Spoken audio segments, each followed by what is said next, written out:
کریں, بڑے مرد مجاہد ہیں, میں نے ان کا جہلم میں میرا شہر ہے,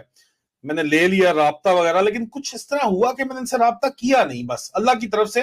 بچت ہو گئی. حق اور سچ کے اوپر ہم کوئی مولوی نہیں ہے سر, نہ میں نہ آپ, لیکن حق اور سچ پہ چل رہے ہیں تو اللہ تعالیٰ یہ اتنی ہمت دے رہا ہے کہ ہم چل رہے ہیں لائف تھریٹس کے باوجود, بدماشیوں کے باوجود, ہر قسم کے نقصانات کے باوجود ہم چل رہے ہیں, تو اللہ ہمیں چلا رہا ہے نا. تو اللہ کی طرف سے ہی نہیں ہوا ہوگا, کیونکہ یہ بندہ جو میری اطلاعات ہے اس کو جیلم میں ISI دفتر کے جو ہے, جو انٹرنل ونگ کا نہیں ہے لیکن وہاں پہ انٹرنل ونگ کے دفتروں نے اس کو بلا کے اس کو ذرا ملائم شلائم کیا ہے, اس سے 2-3 بات چیت کی ہے, اور اس کو ایک آدھ وزٹ صرف کیا ہے, اور اس کی ٹون ہی چینج ہو گئی ہے. پاکستان کے اندر سر, اور پہلے بولتا رہا جو بھی بولتا رہا, بالکل اس نے 180 ٹریک بدل لی ہے سر.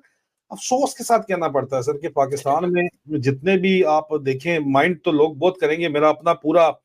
داد کا جو ہے وہ تبلیغی جماعت سے ان کا تعلق ہے, تو فوجی ہیں لیکن تبلیغی ہیں, داڑیاں پیٹ سے